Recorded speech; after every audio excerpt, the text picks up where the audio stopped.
आपको ये याद होगा कि आज से 50-100 साल पहले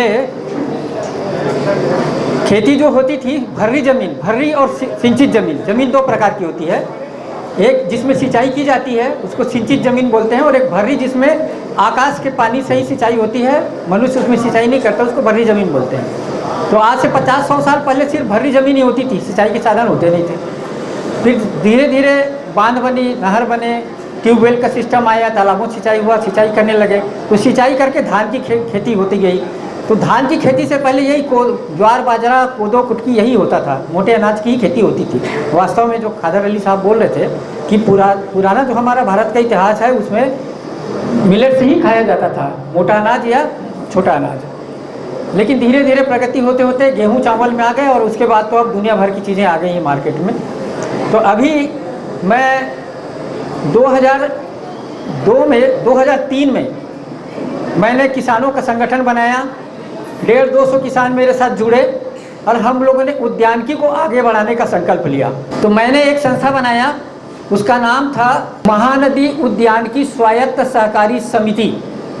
ऐसा संस्था एक हमने बताया, सहकारी समिति बनाया, जिसमें महानदी उद्यानिकी अर्थात उद्यानिकी फसलों को आगे बढ़ाने के लिए हमने संकल्प लिया, और 150-200-250 किसानों तक हम एक संगठन बना के काम करने लगे।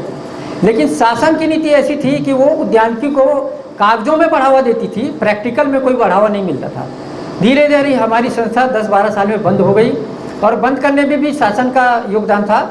शासन ने कहा कि स्वायत्त सहकारी समिति संस्थाओं को बंद कर दिया जाए। उन्होंने बायलाज खत्म कर दिया स्वायत्त सहकारी संस्थाओं का, केवल सहकारी संस्थाएं जीवित हैं आज की तारीख में, और स्वायत्त सहकारी संस्थाएं वो बंद हो गई। तो उसके कारण हम लोग 1-2 साल तक खाली बैठे रहे। फिर सरकार का कॉन्सेप्ट आया FPO का, फार्मर प्रोड्यूसर्स ऑर्गेनाइजेशन, हमने वो भी बनाया। अभी हमारे पास 600 किसान हैं, और 100-200 किसान और ग्राहक हैं हमारे, से 700-800 किसानों के साथ हम डील करते हैं। तो हम लोगों ने सोचा कि कुछ अच्छा किया जाए, तो हम लोगों ने एक ब्लैक राइस का उत्पादन करना शुरू किया। हमारे पास करीब 50 से 60 लाख रुपये का ब्लैक राइस हमने बेचा कि हमारे किसानों से पैदा करके। आज की तारीख में यह हुआ कि वो ब्लैक राइस जो मेडिसिनल है उसकी भी मांग नहीं है, जीरो हो गया है, बिल्कुल कोई डिमांड नहीं है, मार्केट में कोई उसका चलन नहीं है। ये ब्लैक राइस है जो हमारे किसान पैदा करते हैं, और ये बहुत औषधि गुण युक्त है ये। और एक ये रेड राइस है, ये रेड राइस ये भी हम पैदा करते हैं। लेकिन धीरे धीरे अब हमारे किसान पस्त होते जा रहे हैं, इसको पैदा करना बंद कर दिए हम लोग। अब सरकार ने 25 रुपये क्विंटल में धान खरीद लिया, उसके बाद अब 28 रुपये कर दिया। 15 क्विंटल लेते थे प्रति एकड़, अब 20 क्विंटल ले रही है। तो किसान तो सीधे धान पे ही जाएंगे ना, दूसरा कहाँ से कुछ करेंगे।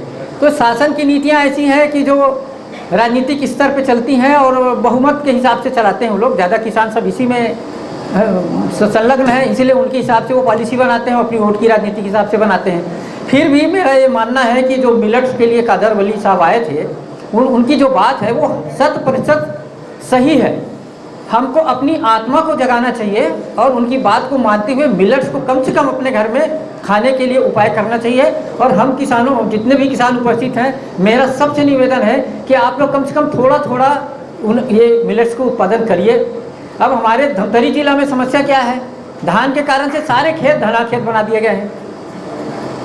पहले जितने गैरापासी ज़मीन थी उसको चला के, मशीन चला के उसको धना खेत गड्ढा बना दिया गया।